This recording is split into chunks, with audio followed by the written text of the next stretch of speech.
One of the greatest challenges that leaders face is how to lead in a time of crisis or pandemic. What do they need? What qualities should they possess? What steps should they take?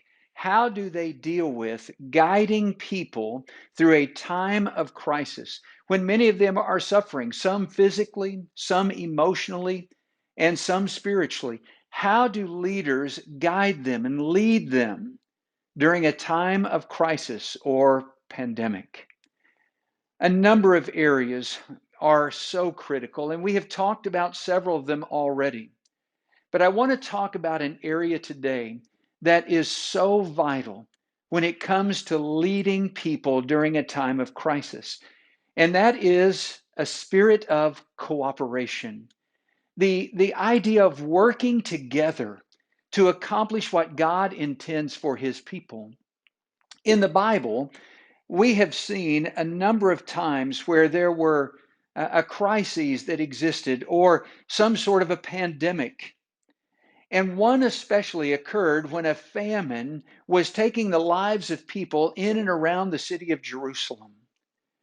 And as a result, we find that the church was called upon and leaders were encouraged to step up and to provide for that need, to help their brethren who were suffering, to come together, to work together, to cooperate in an effort to meet an incredible need that existed, a crisis during that time.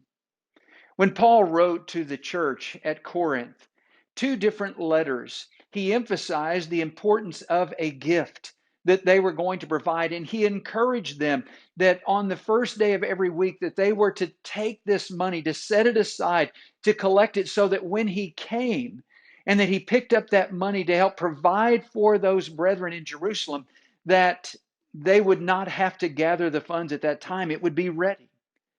In his second letter to them, he's going to emphasize the importance of them fulfilling that commitment. And he's going to talk about the churches of Macedonia, who out of their deep poverty were willing to give because they first gave themselves to the Lord.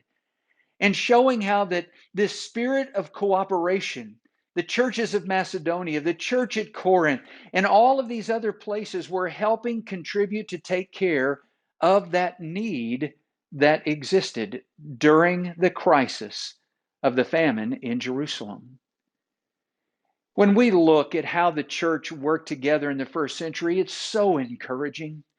In fact, in the book of Acts, over and over, we see that Christians worked together. They were led to work together. In fact, so much so that if anyone had possessions or property, whatever it took, if they needed to sell that, then many of them were willing to do so. And it was given to the apostles, the leaders of the early church, so that it could be distributed to anyone who had need. And I love the fact that the Bible tells us that there was no one who had a need among them. That's working together, cooperating at its greatest level. And certainly when we look at leadership in the church, as Paul wrote to the church at Ephesus, he talked about how leaders have that responsibility, the responsibility of equipping the saints for the work of service, to the building up of the body of Christ, to attain unity of the faith, to reach maturity. The idea is that they would come to the measure of the stature that was seen in the fullness of Christ.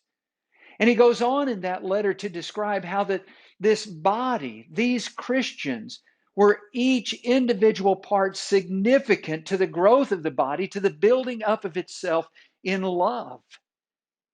And we need, as leaders today, to understand that cooperative spirit that must exist among Christians, and not just within the individual congregation, but with other congregations, that we are working together with a cooperation to help the world see the unity that exists among God's people. That's the way He designed the church.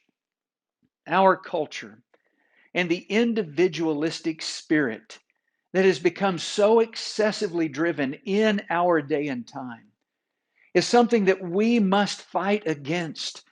We have taken autonomy to a level that should not exist among God's people, to the point that we're unwilling to help anyone else. And that's not the way Christians should conduct themselves. When I look at the prayer of Jesus in John chapter 17, he prayed not only for the apostles and for the work that was before them, but he also prayed for all of us, for all who would believe in him through their word.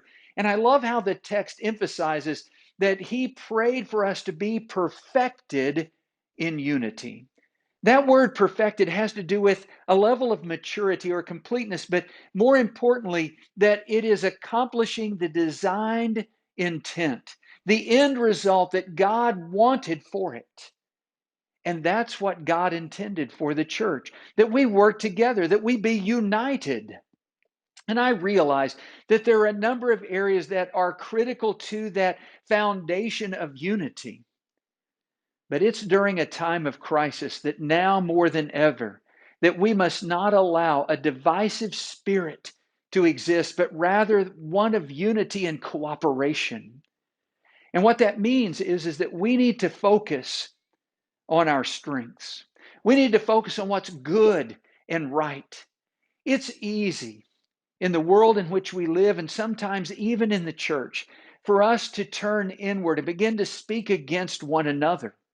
And even though James warns us not to do that, to not to put ourselves in a position of being a judge of our brothers and a judge of the law, we need to emphasize unity and cooperation and working together the way that God intended. And that means we need to focus on what's right and what's good. It's easy to pick each other apart, to find what's not good, that which is bad, that which doesn't work or isn't effectively working. But that's not needed. In fact, not only is it not needed during a time of crisis, it's never needed. Just the opposite. As Christians, we need to come together. We need to work together cooperatively to create a spirit of unity. When we look at the early church, we don't see that divisive spirit. And when it did exist, later as the church began to grow and we began to see, like the letter to the church at Corinth, Paul urged them to be of the same mind and the same spirit, to be united and not allow that divisive spirit to destroy not only their unity, but their perception and influence in the world in which they live. We need leaders in the church today who understand the need for cooperation during a time of crisis, and that we begin to work together as God's people so that we can show the world what God intended, what Jesus prayed for, what the apostles pleaded for, and what we certainly see in the early church that was practiced to a degree that brought about growth, not only spiritual growth, but it brought about numerical growth and an impact that the world has not seen since the first century. While there are many components needed for leaders when it comes to leading during a time of crisis or pandemic, let us have that spirit of cooperation, working together to make sure that there are no needs that exist among us.